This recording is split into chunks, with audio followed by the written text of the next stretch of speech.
Bismillahirrahmanirrahim. Assalamu alaikum, dear audience. I welcome you in this video, which is going to discuss summary writing in detail.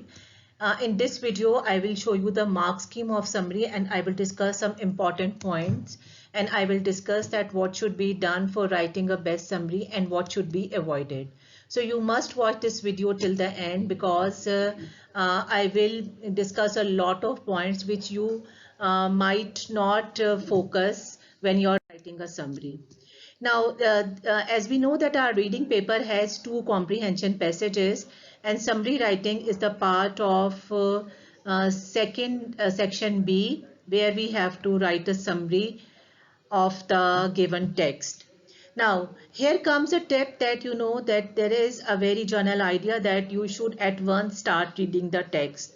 But according to my understanding, reading blankly will be of no use. What you should do that you should read the question, and by reading the question first, by keeping that what aspect of the passage has to be summarized, you can read the passage with some idea and you can mark the thing. So look at the question, read text B, flogging, in the insert and answer question number 3. Question 3, summarize the benefits and attraction of flogging. So you have to talk about the benefits and attractions of flogging. These are two things. Here I must stop and give you a tip that reading the question and understanding the question is really very important. Blindly starting the summary will be of no avail. You should exactly know that what should be the content of your summary and you should start summary straightforward by stating that content point. Okay. Now the other thing is that your summary must be in continuous form, not notes form. Little later in the video, I will tell you that how can you write a very continuous form summary. Then that you have to use your own words as far as possible. Avoid copying long sections of the text and your summary should be no more than 150 words. So we have read the question and here we must see that up to 10 marks are available for the contents of your answer. So there will be 10 marks for the content points which we will take out after reading the text related to the benefits and attractions of flogging, and then the remaining 10 marks of the summary writing will be given for the quality of your writing. Okay, so we have read the question, we have known the question very well, and now we will go to the text and we will read the text, and now with the idea of question in mind we are going to mark the text. Okay, and we are going to find as many as explicit and implicit ideas are possible. So explicit ideas are the one which are straightforwardly stated in the text and implicit are the one which are linked to it but they are not stated there. So this is how you are going to mark the points, and not only you are going to mark the points, you may write them in the small bullets form so that you may know exactly that what are the content points of you. Here I must tell you one important thing that this text where students claim that they cannot find more than 4 to 5 points and they say that there are no content points in the text. So for their information, this is the mark scheme for this passage, and here you can see that there are 12 content points found in this text. Why? Because these texts are made on purpose. There are these content points are added in the text and they are tailored in a way that students can be judged for their skill of reading, because they will be marked for this skill of reading and finding the content points. So in any case, you have to find at least 9 to 10 content points. If you cannot find it in the first reading, you must read it over and again so that you may find out at least 8 or 9 or 10 points for writing an excellent summary. So you must look at the questions assessment objectives for 10 marks. R1 is demonstrate understanding of explicit meaning. Explicit meaning means that whatever is present in the text. Then R2 is for select and use information for a specific purpose. specific purpose means that according to the question you are extracting the content points and then you are going to write them for the next 10 marks, that is the marks for writing. So it should be organized and structure ideas and opinion for deliberate effect. Okay, so yeah, you are restating the text for a good effect, and you're going to use a range of vocabulary and sentences. This is quite important, and I will tell you that how can you bring the different types of sentences in your writing appropriate to the context. So these are the assessment objectives.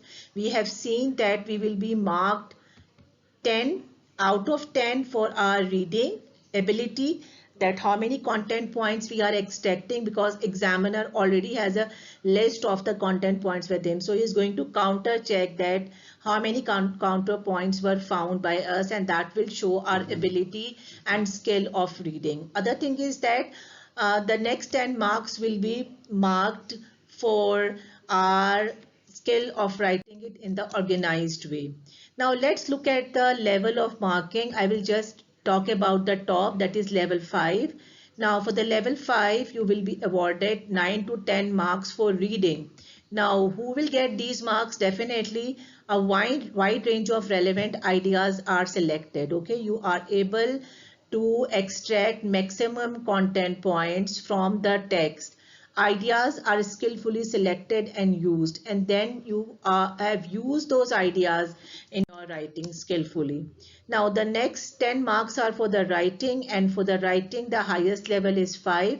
Again you will get marks 9 to 10 if the response is well organized. Okay, you are not just putting the content point together without any idea of connecting them, or the response is the candidate's own words and or structures were appropriate with a range of vocabulary which clarifies meaning. So your range of vocabulary will also be seen. Don't worry, I am going to guide you how you can achieve this higher level. Stay tuned.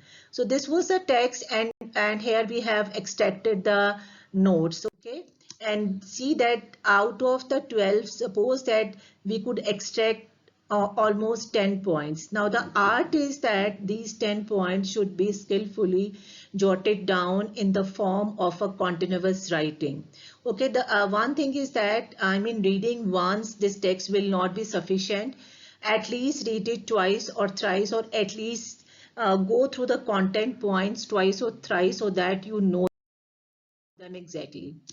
After knowing these content points, the art of writing comes. Okay, now here how to start the summary. For starting the summary, you may start with a single line that there are a lot of benefits and attractions of blogging, and then you can put a colon and then you may start writing it. Okay, another thing can be the passage talks about, or the writer tells about the attractions and benefits of writing, of blogging. Now here I must tell you that you should never give the extra details, okay? Because already you have 10 points to discuss which you have extracted from the text, and you have very less word limit, that is 150. So you should not waste your word talking about extra. And extra information will show examiner that you have been unable to find the content point and you are just filling the words. Now, how to connect the ideas? Now, these ideas can be connected by using these conjunctions which are called fanboys. Okay, and you know that before a fanboy there has to be a comma. Okay, if you don't know, you can watch my video on punctuation. Then you may use conjunctive adverbs to connect the ideas. Okay, and you may select some of the conjunctive word rather than aiming too high. You may select some of the conjunctive adverbs and use them in your writing. And I must tell you that before and after the conjunctive verbs there has to be a comma if it comes in the middle of the sentence. Then you may use subordinating conjunction. And for your information, if you are using these conjunctions, a mixture of these conjunctions, so actually you are writing in types of sentences. Because when you are using subordinating conjunction, you are actually writing in complex sentences. And when you are using conjunctive adverbs and fanboys, then you are writing in Compound sentences. So the examiner's requirement of writing in variety of sentences will be fulfilled only when you are connecting your ideas using a variety of conjunctions from the provided one. Okay, so you may choose some, you may stop the video, you can see, and you may take few of the conjunction about which you are confident that you can use them correctly with correct punctuation. Okay, so you have, jotted down your ideas, and that there is a sequence, the ideas are linked, there is a coherence in the summary. Now, after this, you are going to check. You are going to check it for the own words that you are not definitely when you will read the content points twice and thrice and without looking at the passage, you will simply look at your notes to write the summary. Then there will be less chances of copying the things from the text, and you will be, relying on your own way of writing. Then only you will be able to bring your vocabulary, right? Then your spelling should be correct, your punctuation should be intact. For the punctuation part, definitely when you are using the conjunctions which I have just discussed, you will follow the right punctuation. Then your tenses and your grammar, all these things should be correct. Your use of A and N, see it in checking, reading, in the reading after doing the work, these things can be corrected. Your capitalization should be correct. I mean, you names should be capital and nothing extra should be put in capital letters. So about types of sentences I have discussed. For the vocabulary, I guide that don't become over ambitious and use the words which you don't know exactly, right? Then for the organization, you can select the order of your summary. Okay, if it is about advantages and disadvantages, you may start with advantages and later on you may discuss disadvantages. And if you are quite able and you are quite, apt in using the connectors, then you may join the benefits and the disadvantages in a sentence in a very smart way. Then another important thing is that there should not be repetition, neither the repetition of the idea nor the repetition of the word. So try that you are not repeating on anything. Another tip, that use the whole time of 1 hour for doing this summary and the short response question. Don't haste through this question, and do it with a very calm and composed way so that you may secure maximum marks in it. And if you just follow all these things, definitely you will be able to secure really very good marks. So thank you very much for watching this video. Stay blessed. Allah Hafiz.